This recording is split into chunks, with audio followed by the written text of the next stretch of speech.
Welcome back, everybody, to another episode of All Things Quarterly Theory. My eyes itchy as fuck. Oh, man. Okay, well, I'm not going to do any cuts here. Just going to roll through this. So, yeah. All concepts, all free, concepts that make me profitable, whatever you want to say. Okay, starting off, defining range. A lot of you may know this already, but trust me, a refresher is always nice. Okay, let's get to it. DFR, boom. Okay, we're gonna load this up here. I have a fancy indicator that you can actually get for free, by the way. Get this for free. It's free. I'll put it in the link in my bio. DFR, as stated, is first T or third of the quarter one is crossed out. You don't look at this. You ignore this, yeah? So you are just looking at T2 and T3, and what does that mean? Check this out, ready? Where's the fucking vertical one? There you go. There we go. You are here, right? Cut into thirds, quarter one into thirds. That's what you're looking at, right? What you can do with this, hold on, where am I at here? How can this be applied to other quarters of the cycle? Think about it. How does the certain thirds of each different cycle line up with Fibonacci, with standard deviations? My cat is trying to attack me. Please go away, my love. Anyways, on to the next. Defining range DFR, right? The standard deviations. The most important standard deviations are going to be 1 and -1, and these are the ones that were spoke about directly from Day himself. But depending on the cycle you were looking at, the other levels listed can prove to be useful as well. Let's break that down. So again, on this fancy indicator that you can get for free, by the way, you should get it for free. It's completely free for life, forever, free, completely free. Did I mention it was free? Okay. You can extend the DFR, you can show standard deviations. So once this loads, it extends the DFR and it shows standard deviations of the standard deviation of the standard deviation. So yes, these are the most sensitive levels. I would use this the most on the 15-minute chart because it's the day, you know. So in this example, we sweep the 2.5 standard deviation. I believe we had weekly cycle up here. Yes, we did. Weekly cycle with this indicator here. Bada bang, bada boom. And yeah, pretty good. Pretty good. Oh, that's really cool. I just found it a hack. As you're drawing, right click and it gets rid of it. That's fire. Okay. Caught the short, swept 2.5 weekly cycle. Cool. Understood. On to the next. Applying standard deviations. The defining range. Why is the Asian range so important? Because it's partly the DFR, right? ICT used it for standard deviation targets, etc. You can use the same for the DFR, right? So you have the DFR low, DFR high. In this example here, I believe I drew this. We sweep the 1 standard deviation. There's probably SMT up here, and then we head for the DFR low, and for the 1 standard deviation, we actually do hit it. So that's exactly what I mean, right? That is how you use the standard deviation sweeps and targets, like the Asia range. Rolling on to number 14 here. I'm going to try to move not too fast, but also not too slow because I know you guys aren't dumb, right? I don't want to baby you. You guys are grown adults, most likely, I hope. The DFR, real chart example. This is an actual screenshot, right? You have your DFR here, the high, the low, 2 and 2.5. Hey, just like over here. 2.5 swept, bada bang, bada boom. Same thing, SMT at the bottom, at the lows in this example, and then straight for DFR high. And I bet you that is also the -2 standard deviation right up here. Can I draw? No way. Okay, this is fire. Okay, check them out. Oh, how do I get rid of this? Yeah, I'm all good. Yeah. Okay, now go away. Oh, that sucks. Anyways. Filtering SSMT or SMT. True open logic part 1. True opens are used as a way to measure previous day. To measure previous day outside of candle ranges. Oh, premium discount. Bro, I'm tweaking. I don't even use premium discount for real. I'm tweaking. They are levels in price that are chosen by a specific time of day. Right? That's their time-based premium discount levels. Yes, I know what we're talking about right now. You can use true opens to filter out high probability SMT from low probability SMT. If above, then bearish. If below, then bullish. Yes. We know this. We know this. Right? We can look on the 1 hour chart. In this example, we have our weekly cycle, sequential SMT. Trust me, it's there. I promise. See? Bada bing, bada boom. Right there. You see that. Same with the Dow slope and do. Super clean. Above true week open. True week opens here. SMT's here. All good to go. That is exactly the premise of the whole thing. This repeats over and over again. Now, needless to say, this isn't like the Bible. This you don't swear by this at all in any way.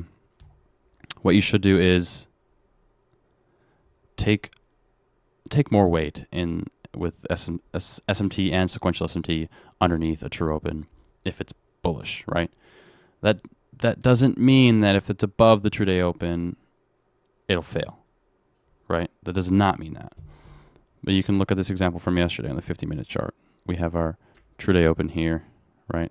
We have our daily cycle sequential SMT, and we end up printing higher. But obviously you can't hold through this unless you're trading CFD. But you do print higher to head for this high here, right?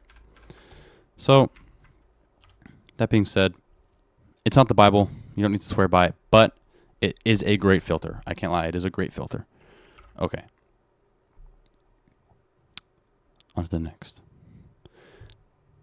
Think, in what other ways can we use time in order to gauge price? What other ways? 369 maybe? I'm turning into a furu? Oh my god. Okay. Using true open logic. Opening price of Q2 equals true open in every case, right? Every case, that is the case. Open quarter 2, true open. Bearish above, SMT right here. Let's draw. I have an opportunity to draw. Bearish here, right here. Bullish right here, right? True open. Opening price of QT is right here. QT. Opening price of Cooley Theory. Opening price of Q2 is right there. Now, and yeah, SMT again. And I bet you that this will run at least this high. These are staggering highs like we talked about in episode 1. Remember that? That is high probability. Right? So, yeah. Pretty good. Pretty good content. Pretty goated learning. The golden pocket. I think this is Castro. This is Castro's work. I don't call this the golden pocket. Q3 of Q3 of Q3 of Q3 of Q3. Right? 9 to 10 a.m. 9 to 10:30 is quarterly theory. Quarter 3. Bro, I can't speak. It's quarter 3 of quarter 3 on Wednesday. Yeah. The way QT is built sets a special tone around quarter 3. Statistically, quarter 3 is where you will see the most violent price action as it houses the most volatility. Q3 is where your red folder news events as well as the 9:30 open lies. Yeah, that's true. And it needs a comma in there for grammatical sense. But with that being said, QT's structure allows you to be able to find when the highest probability time to trade is. We can do this by following Q3 down to the time frames, which in turn will position us inside of what we refer to as the gold pocket. And that means you can be in quarter 3 of the year, which is what? Think with me. Think with me. We just left it. Right? It's around June to October or end of September, right? That's quarter 3. Then we can do quarter 3 of that, then quarter 3 of any month, then quarter 3 of the week, which is Wednesday, then quarter 3 of the day, which is New York AM, then quarter 3 of New York AM, then quarter 3 of that hour and a half pocket, right? You just get more precise and precise and precise as you go on. I just explained this pretty much. This positions you within 3 different cycles of Q3, putting you at an advantage against the market. Makes sense. The golden pocket, real chart example, Wednesday, 9 to 10:30 a.m. I'm sure there's SMT down here. Just did not mark. 7:30 is there. That's the true session open, which is New York AM open. Bounce price range, wick into it. I remember this chart. I took this long. I know this chart. Yeah, because I wasn't in Croatia yet. Anyways, I definitely took this long back in June. Yep, definitely. There was probably new week opening gap SMT down there. Maybe something else. Who knows? Time-based breakers. The second last page, right? We're going to end on 20 today. Part 2. As we know, true opens are used to gauge premium and discount based on time. We got that. Not previous day, premium and discount.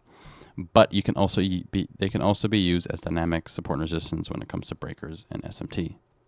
Bearish example, bada bing, bada boom. This makes a time-based breaker. What other time-based PD arrays are possibly out there?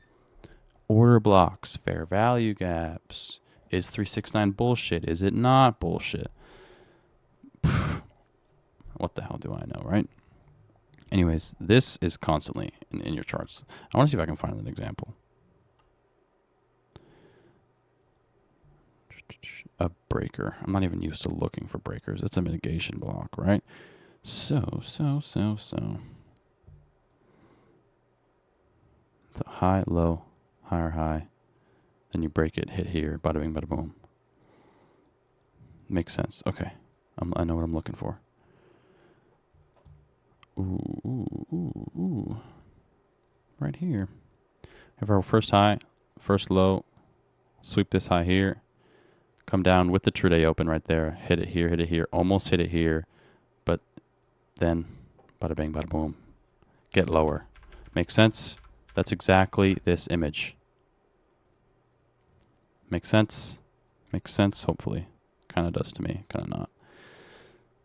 Real chart example. Oh, I didn't even need to show you. There's one right here.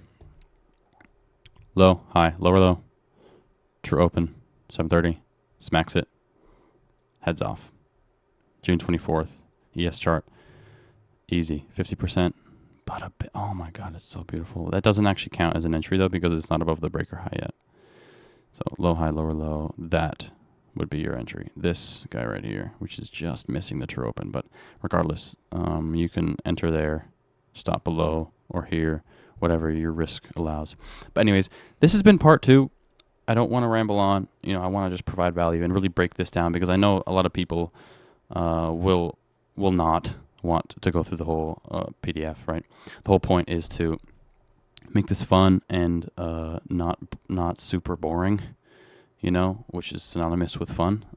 Anyways, yeah, so that's pretty much the goal here. I just want to provide some more free value to you guys because free value is the real value, right? So we are launching Accelerate right now. What Accelerate is, we're inspired by hedge funds, right? We give away $1,000 in free value. If you're not profitable in 90 days, you get a full refund. You follow these rules, you get all these rewards. That's a 50K challenge, 4 50K challenge, 3 50K challenges, 1 straight to funded, and we pay a year of your trading view. You get me whenever you want. Capped at 20 people, which we're almost full. So anyways, adjustment period can last 30 days. Adjustment period is essentially getting used to our model. Now, our model is pretty basic, honestly, but you'll know your bias the day before because we use the new day opening app to predict our bias. Anyways, stay blessed. Hope you're well. Peace out.